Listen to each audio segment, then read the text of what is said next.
the Dodgers have sort of like hijacked it a bit. Yeah, we can't have that. So when I go to the Giant games down there, I always leave before the 8th inning because I just Good I don't man. want to hear it. Good man, Steve.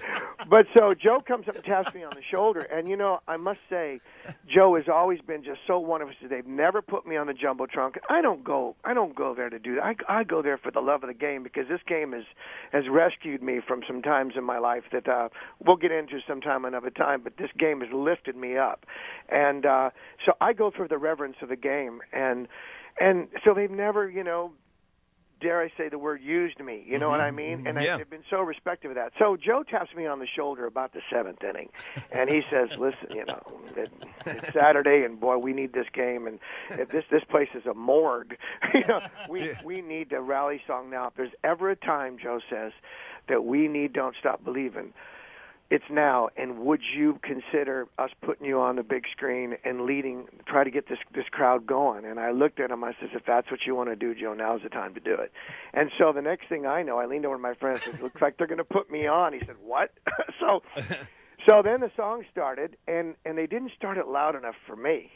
So I stood up and said, oh, my God, I love this song. Turn that crap up. I said the S word, And so I just kept saying, turn it up. Come on, people. And these people turn around and sing, who is this big-nosed guy with a hat on? Nice. Screaming, Yeah. And that's how it started. Oh, it was.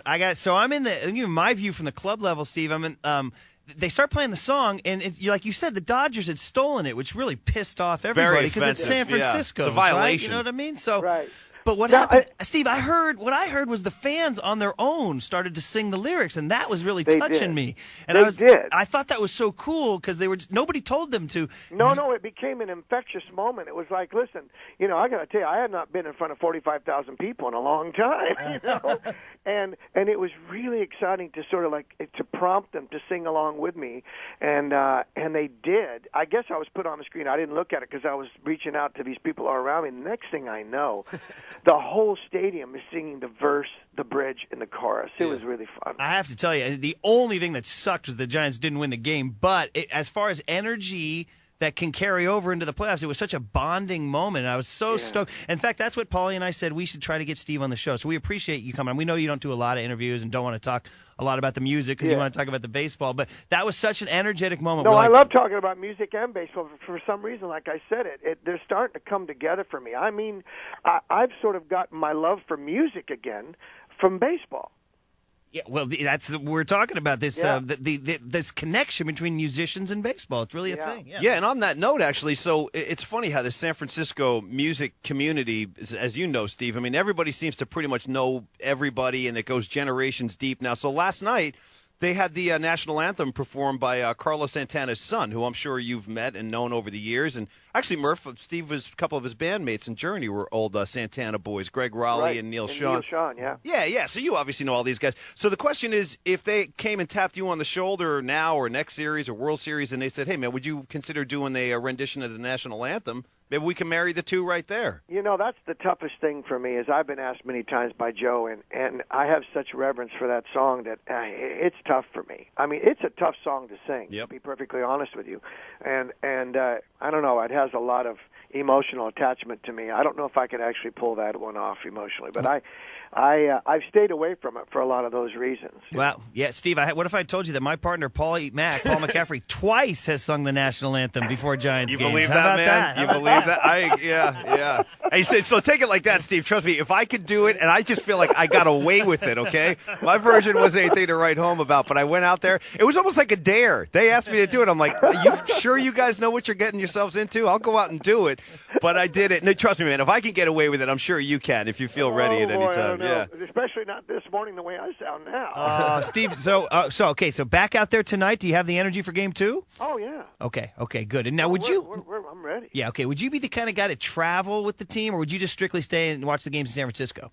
Well, I do. I travel. I come up from Del Mar, where I live. I fly up here yesterday I travel. Okay. And so, would you go to Atlanta, or are you going to hang out and I don't think I'm going to make it to Atlanta. Okay, all right. No, hey, I would love to, but I don't think I'm going to. Just a couple just fun trivia questions before we let you go. We know we've taken a lot of your morning, and fans, like we said, all over the world, were pumped to hear from you. But do you have, a favorite player through the years that has moved you? Is it maybe Lincecum now? Or? When it first started, it was the team with Barry, and it was a team with Richard Rillia and Woody. Woody and I became friends right away. It was like it was a really great thing. He reminded me of an old friend of mine I knew years ago in high school. He's such a wonderful guy and so down to earth. And so Woody and Richard Rillia and I became friends from that particular team. And I met Barry a couple of times. So I would say a couple of my favorite players would be Woody and Rich. Yeah, that's very. Have you been to the Shed, Steve? That's my question. I have been invited to the Shed many times. Yeah, man.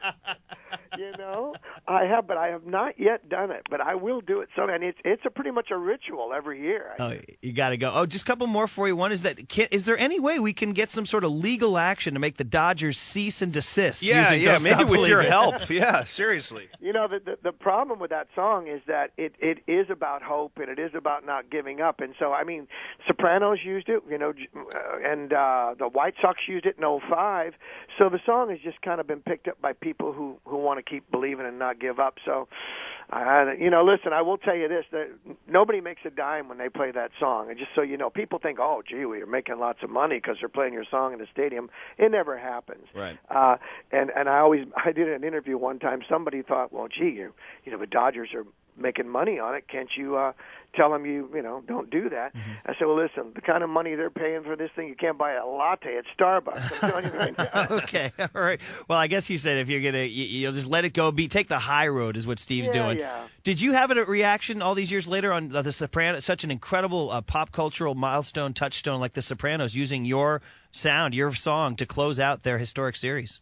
Well, it's funny you say that because I knew about the close of the show and I knew how it was going to end, but I had no idea that Tony Soprano would sort of like pick between. I think there's a Heart song he plays on the jukebox. There's a Tony Bennett song, and then there's a Journey song. And then they cut back to Tony, and he pulls out some money to pop in the jukebox. And the next thing you know, you find out that his choice, which you think would be Tony Bennett, turns out to be Journey, and that made it a very cool thing that Tony Soprano digs Journey, and that song just sort of launched like crazy after that. Yeah, and we got to say too, Tony Soprano definitely made the right choice, Steve, because if they ended the Sopranos on Heart doing Barracuda, you know what I mean? They wouldn't have felt the same. It just wouldn't have worked, huh? Very, very good. Well, Steve, we're listen. Paulie and I are both we're local kids, so we like the sounds of San Francisco, and we like San Francisco to be repped, and which is why we wanted to have you on, and why we wanted to honor that Saturday thing you did, and the fact that you're out there getting it done. In fact, Paulie and I have actually agitated for a long time. The Giants haven't listened, but we said we should answer the Dodgers' eighth inning song by playing Lights. We think Lights. Baseball doesn't need to be a super hyped adrenaline game, and I know Lights isn't a fast-paced tune, but I think it's San Francisco to the core. It is, yeah. Would you back us on that, Steve? Whatever they want to do, I'm okay with. As long as the fans get excited and it pumps up and we win some games, I don't care. Okay. I like that attitude, too. And then finally, for all the fans out there, and we know we don't talk about this, are you going to any recordings or tours or anything coming up? Yeah, I started writing, and I've got a bunch of songs sitting there I hadn't written in years, and I mean this from the bottom of my heart. Baseball got me back into music, awesome.